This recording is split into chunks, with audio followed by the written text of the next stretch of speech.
And there was it.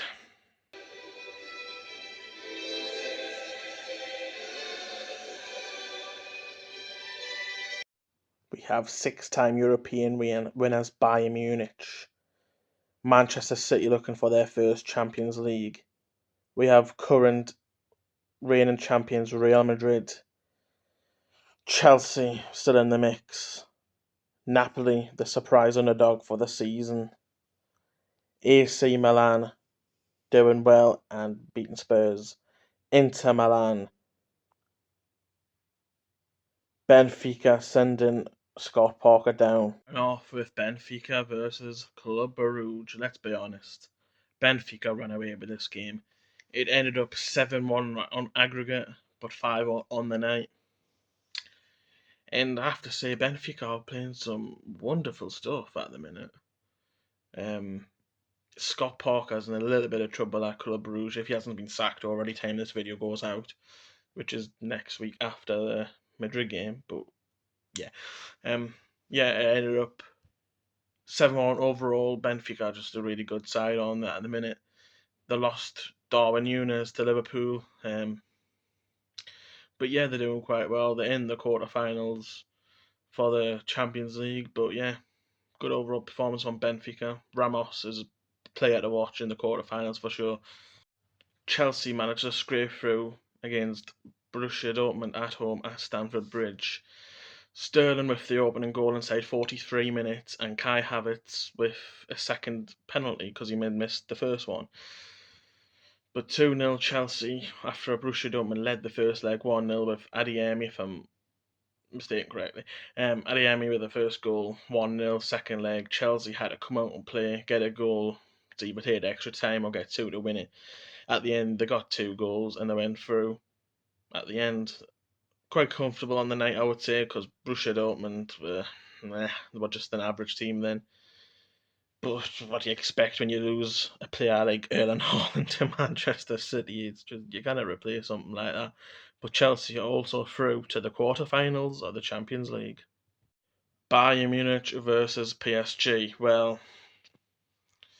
I knew Bayern Munich was going to win. PSG don't have it in them. They can buy all these world class talents that they want. They're still not going to be good enough. You know, they've got the likes of Mbappe, Neymar, Messi, Ramos, Marquinhos. Full talent list of players, which is alright, I guess, but they're not going to do well, are they? Bayern Munich, you could say they were weakened by losing their main striker Lewandowski to Barcelona, but that didn't phase them one bit. They led 1-0 in PSG the first leg, came to the Allianz in the second leg and got the job done. Comfortable 2-0 win and 3-0 overall on aggregate, and they go through also to the Champions League quarterfinals. Next up, we have Tottenham versus AC Milan. Well, AC Milan led 1-0 from the first leg, and AC Milan only had one objective to do heading to the Tottenham Hotspur Stadium, and that was just to defend and keep a clean sheet. What did they do? They done that. Kept a clean sheet, and at the meantime, they got Christian Romero sent off as well for a straight red card, basically. Yeah, Tottenham. You don't know what I expect from Tottenham. 1 minute they're beating Chelsea and Man City, and then the next minute they're getting beat by Wolves and Sheffield. They're just one of those teams that you can't predict. But I thought Tottenham would have went to the Tottenham Hotspur Stadium and won, but obviously not. And AC Milan project through to the quarterfinals and win on an overall aggregate of 1-0. Deservedly so. Inter Milan, Porto versus Inter Milan.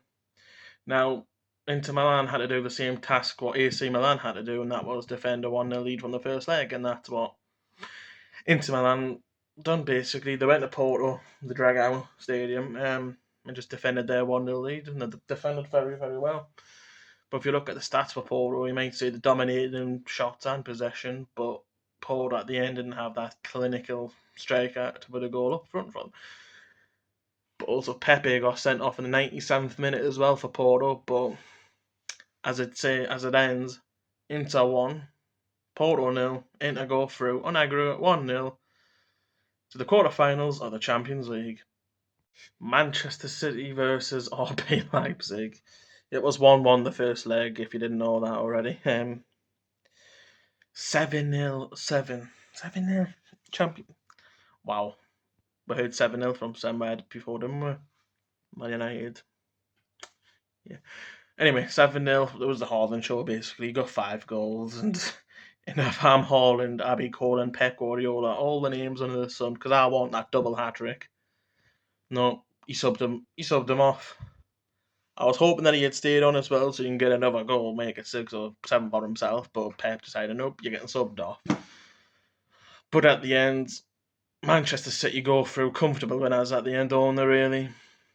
On the night, it was Man City 7, RB Leipzig 1. Aggregate score of Man City 8, RB Leipzig 1. Napoli v Frankfurt. Now, for me, this was sealed in the first leg in Germany, in Frankfurt. Because Napoli this season are too good. I think they're 18 points clear in the Serie A. They're doing really well in the Champions League. And they're just a really good team to watch. They just play good football. They're fantastic. I won't be surprised if Napoli went on to win this competition. But obviously they got the other big dogs still in it. But yeah, Napoli deservedly went through at the end. 3-0 on the night, 5-0 on aggregate, through to the quarterfinals of the Champions League. Now, to top everything off with a roundup of the round of 16 of the Champions League, it is Real Madrid 1, Liverpool 0.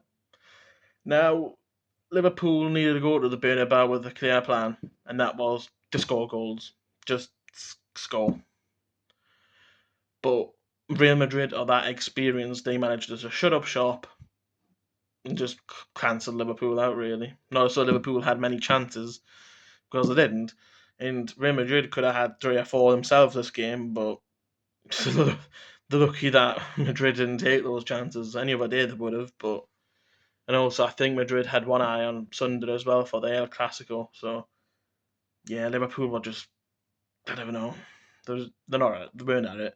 Jurgen Klopp picked an attacking team. They went before, but basically 4 strikers: Salah, Nunez, Gakpo, Jota, Milner, Fabinho, and the back 4 and the goalkeeper.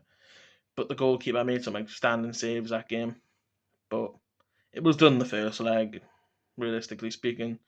You can't see it's Liverpool, this current Liverpool team scoring 3 or 4 away to Madrid without Madrid scoring. And Madrid could have had 3 or 4, but luckily it was only 1-0. But Real Madrid are through to the quarterfinals and they win 6-2 on aggregate. There you go, guys. That rounds up the round of 16 Champions League second leg ties. Now, please hit that like button and subscribe, and I'll see you all later.